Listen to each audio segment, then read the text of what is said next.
Namaste. Welcome to another edition of Subhu's Smart Mindset. In this episode, I'm going to talk about a news item that I read that Bhagwad Gita book was found intact inside the plane that crashed in Ahmedabad.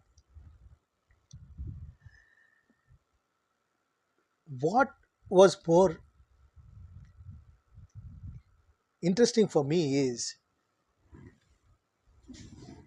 there was a comment saying that what is a big deal in finding Bhagavad Gita intact?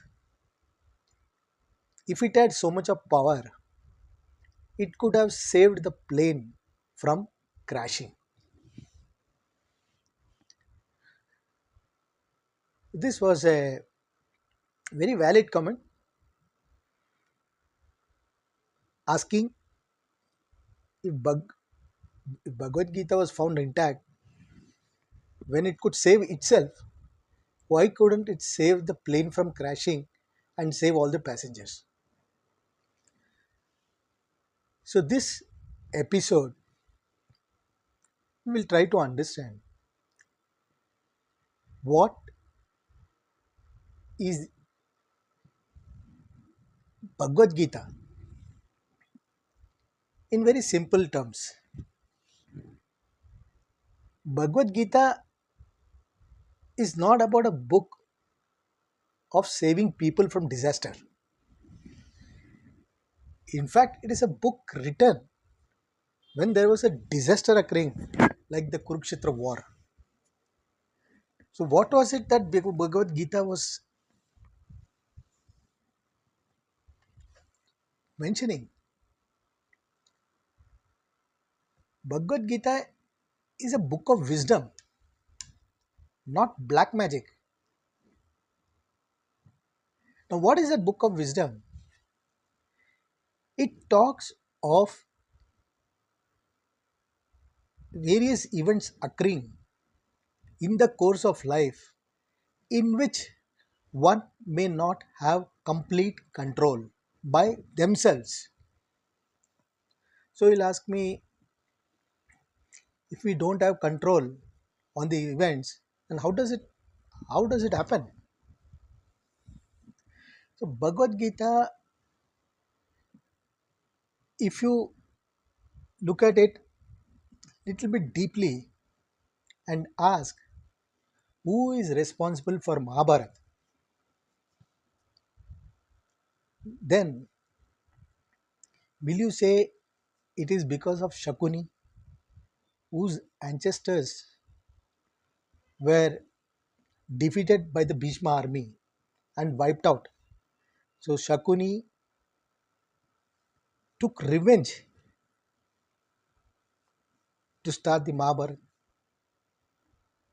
or is it Duryodhan who asked Dushashan to disrobe Draupadi in front of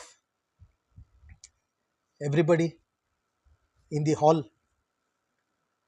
Or is it Bhishma who kept quiet and was a mute spectator and couldn't stop Duryodhana? Or is it Krishna who decided enough is enough and war is the solution to bring back the balance? So, who is responsible for Mahabharata? This means for a particular event to occur, there could be many dots, various dots, unrelated dots that could be coming together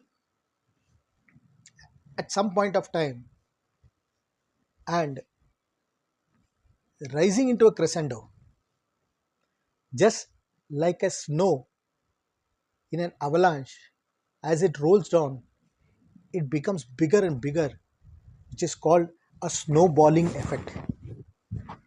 So, for anything to occur, there could be events unrelated dots sometime in the past that has now come to roost. Hence, they say that not everything is in your control. Sometimes things move in such a manner that certain events become inevitable. Hence, the finding of Bhagavad Gita intact in the plane doesn't mean that the learnings of Bhagavad Gita will not apply even if the book is damaged. The book may be damaged or would be intact, but there are learnings and teachings that have relevance forever. So, one of the important points in Bhagavad Gita is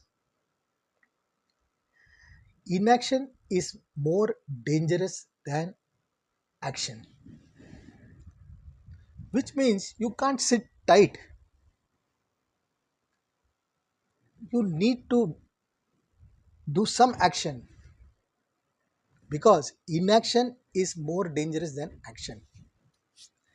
But how do you perform the action? While performing the action,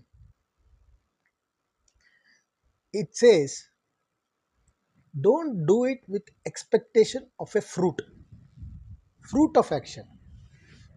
There will be a fruit of action, but don't do it in expectation of a fruit of action that will suit you.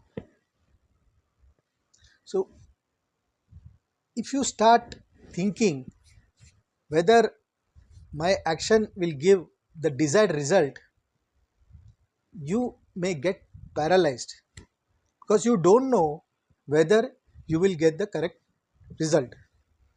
For example, you are cooking a recipe.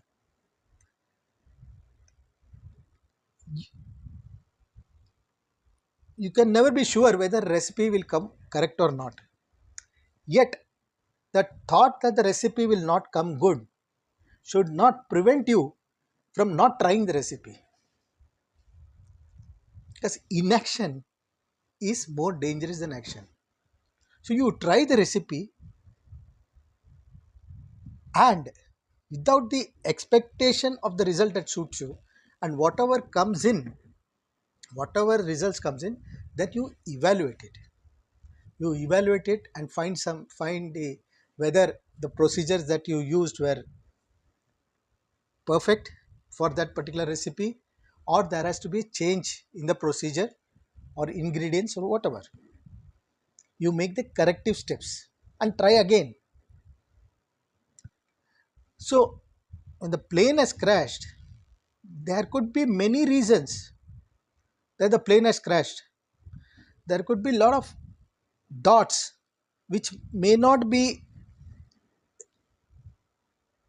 related, which looks not related, but somewhere you connect all the dots, and on that particular day the unfortunate incident of crashing of plane occurred. So what is the learning from this? The Bhagavad Gita could not have stopped the inevitable. What was the inevitable? The crashing of the plane. But the Bhagavad Gita tells us that now you look, you trace back and find out the various dots that could have led to this particular accident.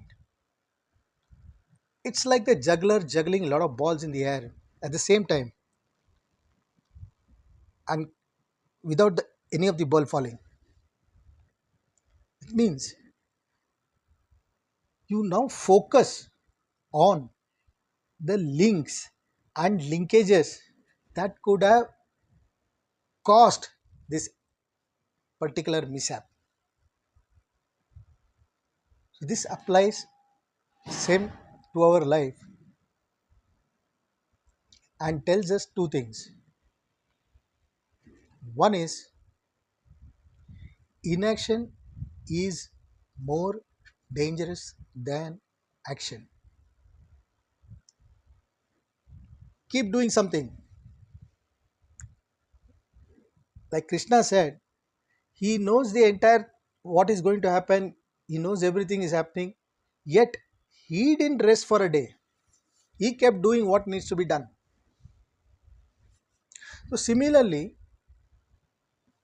for each one of us, we have to choose action. Number two,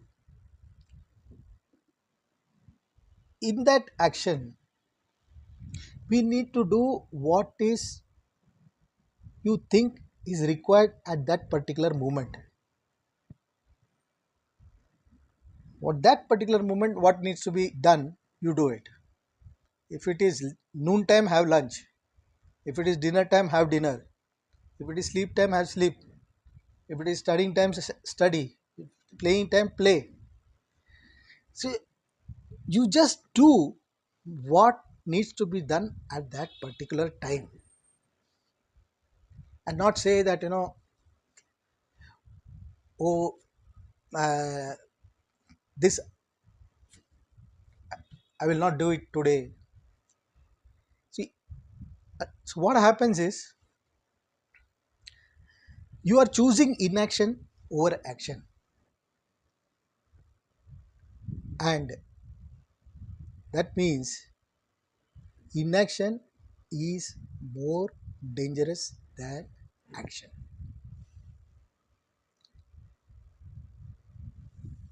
So with that, I come to a end of this short video with a tip that choose action over inaction, and secondly, act without expectation of the fruit of action that will suit you. There will be some fruit of action.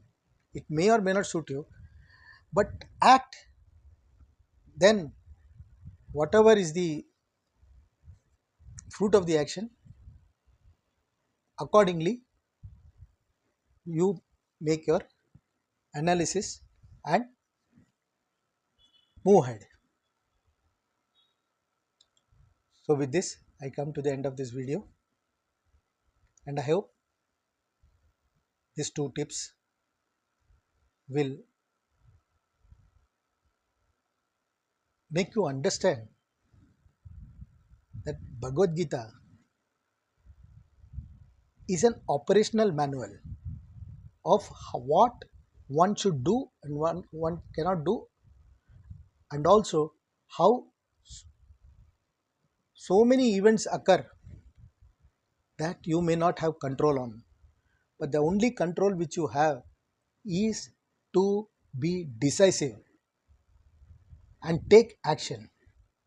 So in the midst of war, when Arjuna dropped all the bows and arrows and started doubting whether he should fight this war, whether he should kill his people, those who are his relatives, gurus, and etc.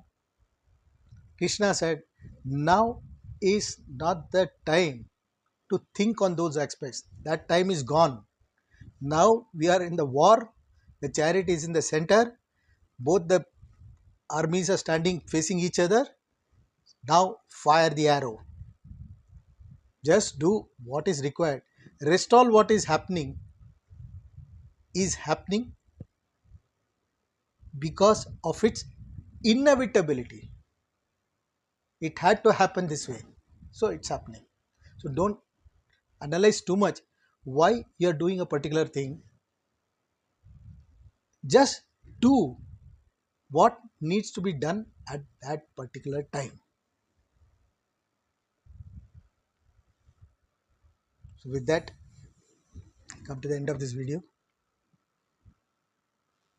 If you like, share subscribe, give your comments, and don't miss to press the bell icon to get more such videos. Thank you, goodbye, and take care.